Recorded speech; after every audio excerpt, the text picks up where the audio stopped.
ગુજરાત, સ્વાગત છે આપ સૌનું આજના તાજા અને મહત્વના હવામાન સમાચારની અંદર। મિત્રો, આજે ગુજરાતના હવામાનને લઈને શરૂઆતથી જ એક વાત ખૂબ ધ્યાનથી સમજવી જરૂરી છે, કારણ કે આકાશમાં દેખાતા વાદળો અને જમીન ઉપર પડતા વરસાદ વચ્ચે હાલ ગુજરાતમાં મોટો તફાવત જોવા મળી રહ્યો છે। ક્યાંક વરસાદના ઝાપટા લોકોની રાહ પૂરી કરી રહ્યા છે, તો ક્યાંક વાદળો આખો દિવસ છવાયેલા હોવા છતાં વરસાદની એક બુંદ માટે પણ રાહ જોવી પડી રહી છે। અને હવે સૌથી મોટો સવાલ એ છે કે આ વરસાદી માહોલ અહીંથી કઈ દિશામાં આગળ વધશે? શું ફરી કોઈ મજબૂત સિસ્ટમ ગુજરાત તરફ આવશે કે પછી આગામી દિવસોમાં વરસાદનું જોર ધીમે ધીમે ઘટશે? મિત્રો, આજના સમાચારની શરૂઆત આપણે કોઈ એક શહેરથી નહીં, પરંતુ સીધી જ ગુજરાત ઉપર અસર કરી રહેલી હવામાનની પરિસ્થિતિ પર કરીશું, કારણ કે સિસ્ટમની સ્થિતિમાં થતો નાનો ફેરફાર પણ ગુજરાતના એક ભાગમાં વરસાદ વધારી શકે છે અને બીજા ભાગમાં વરાપની સ્થિતિ બનાવી શકે છે। છેલ્લા કેટલાક દિવસોમાં ગુજરાતના અનેક વિસ્તારોમાં વરસાદ નોંધાયો છે। કે ભારે વરસાદથી નદી નાળા છલકાયા છે, ક્યાંક ખેતરોમાં પાણી ભરાયા છે, તો ક્યાંક માત્ર હળવા ઝાપટા પડ્યા છે અને હવે આજે સ્થિતિ થોડી અલગ છે। વરસાદી ગતિવિધિ સંપૂર્ણપણે બંધ થઈ નથી, પરંતુ દરેક જિલ્લામાં એક સરખો વરસાદ પડશે તેવી સ્થિતિ પણ નથી। એટલે આજના સમાચારને એક જ વાક્યમાં સમજવા હોય તો કહી શકાય કે ગુજરાતમાં ચોમાસું સક્રિય છે, પરંતુ વરસાદનું વિતરણ સ્થાનિક બની રહ્યું છે। અને મિત્રો, આ જ વાત આગળના લગભગ આખા સમાચાર માટે ખૂબ મહત્વની રહેશે, કારણ કે આપણે દક્ષિણ ગુજરાતથી લઈને ઉત્તર ગુજરાત સુધી, સૌરાષ્ટ્ર કચ્છ સુધી અને મધ્ય ગુજરાતથી લઈને અમદાવાદ સુધી દરેક વિસ્તારની વાત કરીશું। પરંતુ તે પહેલા એક વાત ખાસ, જો તમારા ગામમાં છેલ્લા 2 દિવસમાં વરસાદ ઓછો થયો હોય તો તેનો અર્થ એવો નથી કે તમારા વિસ્તારમાં ચોમાસું પૂરું થઈ ગયું છે, અને જો તમારા વિસ્તારમાં ભારે વરસાદ પડી ગયો હોય તો તેનો અર્થ એવો પણ નથી કે આખા ગુજરાતમાં એવો જ વરસાદ પડશે। ચોમાસાની સિસ્ટમ અને સ્થાનિક વાદળોની સ્થિતિ પ્રમાણે વરસાદનું ચિત્ર સતત બદલતું રહે છે। હવે આવો સૌથી પહેલા વાત કરીએ દક્ષિણ ગુજરાતની, કારણ કે દક્ષિણ ગુજરાતમાં ભેજનું પ્રમાણ અને દરિયાકાંઠાની અસરને કારણે વરસાદી વાદળોની રચના માટે અનુકૂળ સ્થિતિ ઘણી વખત જોવા મળે છે। સુરત, નવસારી, વલસાડ, ડાંગ અને તાપી તરફ આજે પણ સ્થાનિક વરસાદી પ્રવૃત્તિ જોવા મળી શકે છે। કેટલાક વિસ્તારોમાં હળવાથી મધ્યમ ઝાપટા આવી શકે છે, જ્યારે જ્યાં વાદળો વધુ સક્રિય બને ત્યાં થોડા સમય માટે વરસાદનું જોર વધી શકે છે। ડાંગ અને આસપાસના ડુંગરાળ વિસ્તારોમાં વાદળો ઝડપથી વિકસે તો સ્થાનિક રીતે સારો વરસાદ જોવા મળી શકે છે। નવસારી અને વલસાડ તરફ પણ વરસાદી માહોલ રહી શકે છે। સુરત તરફ વાદળછાયા વાતાવરણની સાથે છૂટાછવાયા વરસાદની શક્યતા રહી શકે છે, પરંતુ અહીં સૌથી મહત્વની વાત એ છે કે દક્ષિણ ગુજરાતમાં પણ આખો દિવસ સતત ભારે વરસાદ પડશે એવું માનવું યોગ્ય નથી। વરસાદ વચ્ચે વિરામ રહી શકે છે અને એક તાલુકામાં વરસાદ પડ્યો હોય ત્યારે નજીકના બીજા વિસ્તારમાં માત્ર વાદળછાયું વાતાવરણ પણ જોવા મળી શકે છે। હવે મિત્રો, દક્ષિણ ગુજરાત પછી વાત કરીએ મધ્ય ગુજરાતની। વડોદરા, પંચમહાલ, દાહોદ, મહીસાગર, છોટાઉદેપુર અને નર્મદા તરફ સ્થાનિક વાદળોની અવરજવર રહી શકે છે।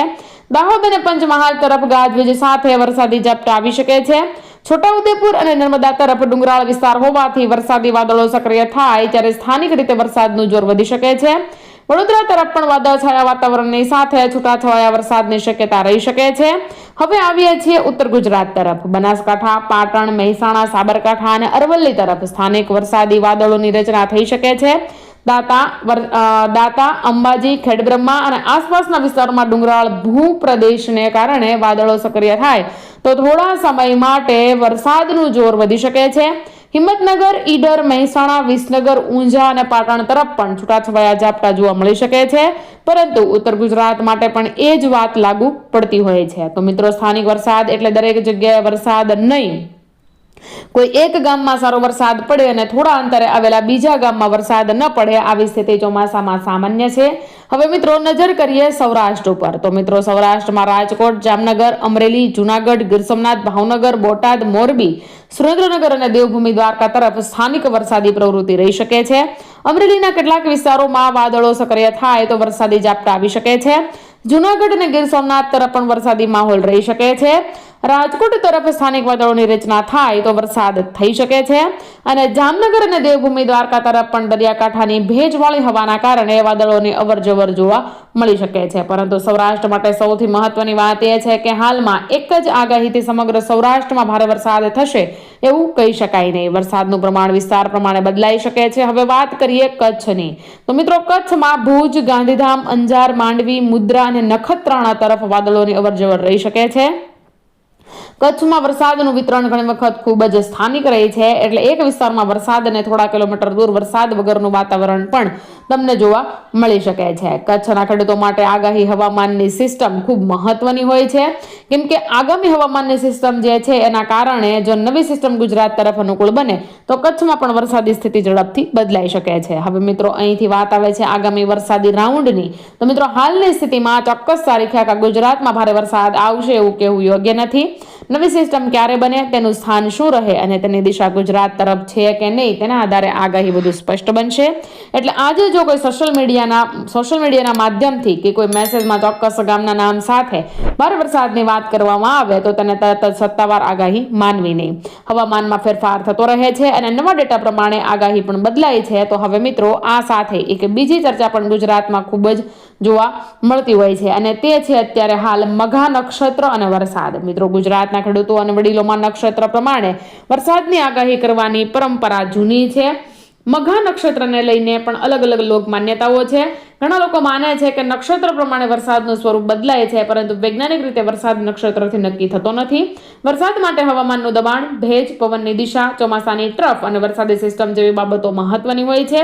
એટલે મઘા નક્ષત્ર દરમિયાન વરસાદ પડે તો તેને માત્ર નક્ષત્રના કારણે પડ્યો એવું કહેવું વૈજ્ઞાનિક રીતે યોગ્ય નથી, પરંતુ જો એ સમયગાળામાં હવામાનની સ્થિતિ અનુકૂળ બને તો વરસાદી પ્રવૃત્તિ ચોક્કસ વધી શકે છે। હવે વાત કરીએ આંબાલાલ પટેલના અનુમાનની, તો મિત્રો ગુજરાતમાં આંબાલાલ પટેલના વરસાદ અંગેના અનુમાનને લોકો ખૂબ રસથી સાંભળે છે।